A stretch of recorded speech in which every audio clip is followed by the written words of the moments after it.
Hello medicos, welcome back to this video. और आज जैसा कि हम हेमाटोलॉजिकल डिसऑर्डर के बारे में डिस्कस करेंगे, उससे पहले मैं इंट्रोड्यूस कर दूं कि ये फार्माकोथेरेपेटिक्स डिप्लोमा सेकेंड ईयर का सिलेबस है, जिसमें कि आज हम एनीमिया के बारे में स्टडी करेंगे। ओके, सो एनीमिया क्या होती है? एनीमिया जैसा कि हेमाटोलॉजिकल, कहीं ना कहीं हेमाटो मतलब हमारे ब्लड से रिलेटेड प्रॉब्लम है। ओके, ये डिसऑर्डर क्यों कहला रहे हैं? क्योंकि ये कुछ हमारे डिसफंक्शनिंग की वजह से क्या होता है, जो नॉर्मल फंक्शन हमारे फिजियोलॉजिकल फंक्शंस बॉडी में परफॉर्म हो रहे होते हैं वो डिस्टर्ब हो जाते हैं।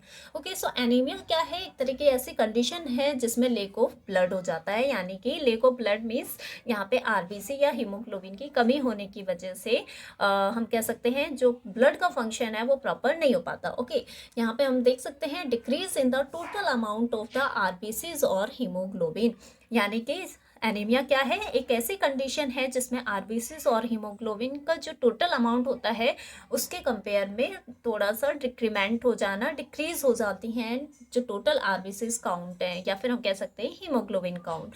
ओके, यहाँ पे और हम कैसे बता सकते हैं, haemoglobin concentration in blood below the lower limit of the normal range, यानी कि जो हमारी नॉर्मल रेंज होती है हीमोग्लोबिन की वो क्या हो जाती है, डिस्टर्ब हो जाती है, कम हो जाती है हीमोग्लोबिन की, जिसकी वजह से एनीमिया जैसी कंडीशन डेवलप होती है।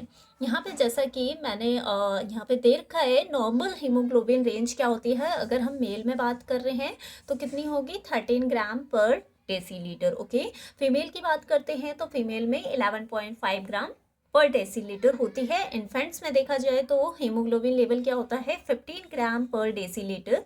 एंड देन अगर हम बात करें 3 मंथ का कोई बेबी है तो उसमें सबसे कम होता है 9.5 ग्राम पर डेसीलीटर। ओके, यहाँ पे जैसा कि नोट कर रखा है मैंने कि आरबीसीज जब डाई होती हैं, ये जस्ट एक बेसिक इंट्रोडक्शन कह सकते हैं, इंफॉर्मेशन होनी चाहिए हमारे पास। ओके, जो आरबीसीज होती हैं जब वो डाई करती हैं तो आयरन जो हमारे आरबीसीज के अंदर जो आयरन प्रेजेंट होता है वो कहाँ चला जाता है, return to the bone marrow, वो बोन मैरो में रिटर्न हो जाता है।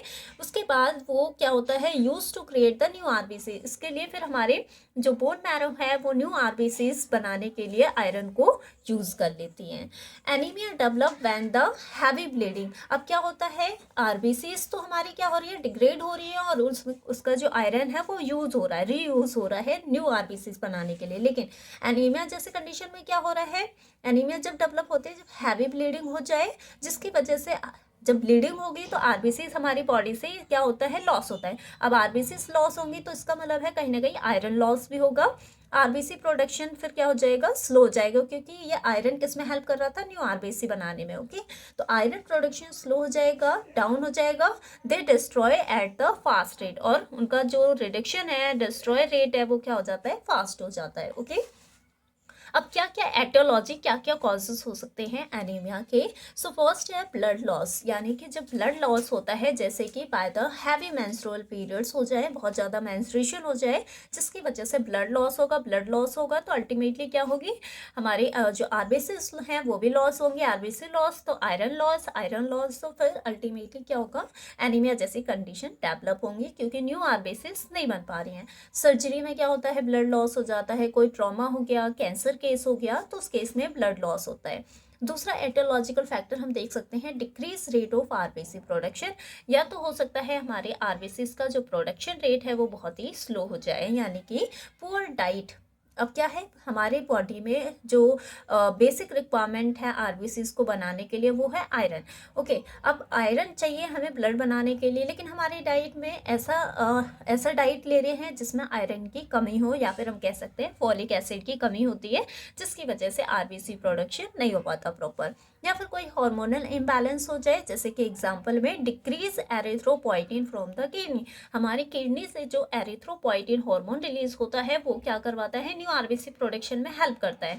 लेकिन अब वही हार्मोन क्या हो जाए, डिस्टर्ब हो जाए, उसका लेवल डिक्रीज हो जाए, जिसकी वजह से आरबीसी रेट प्रोडक्शन भी स्लो डाउन हो जाएगा। ओके, फिर अगर हम बात करें high rate of RBC destruction, third cause हो सकता है, हमारी आरबीसी बन तो रही है लेकिन उससे ज़्यादा फास्ट रेट में डिस्ट्रॉय हो रही हैं, तो यानी स्प्लेन गेट डिसीज्ड और एनलार्ज। इस केस में ये होता है कि हमारी जो स्प्लेन है, जिसे बोला जाता है ग्रेवयार्ड ऑफ आरबीसीज, वो क्या हो जाती हैं, डिसीज हो जाती है या फिर एनलार्ज हो जाती हैं, जिसकी वजह से क्या होता है, वहाँ पे आरबीसी बन तो रहे होते हैं लेकिन डिस्ट्रॉय भी फास्ट रेट से हो रही हैं। ओके, लीवर नॉट फंक्शनिंग, हमारा जो लीवर है वो भी प्रॉपर फंक्शन नहीं कर रहा है। एग्जाम्पल में सिकल सेल एनीमिया जैसी कंडीशन है, थैलासीमिया हो गया, haemolytic anaemia, cause defects in the RBC, ये सारे क्या करते हैं, आरबीसी में डिफेक्ट करते हैं, जिसकी वजह से आरबीसी डिस्ट्रॉय रेट फास्ट हो जाता है, जिसकी वजह से एनीमिया जैसी कंडीशन डेवलप होती हैं। तो ये थे हमारे कुछ बेसिक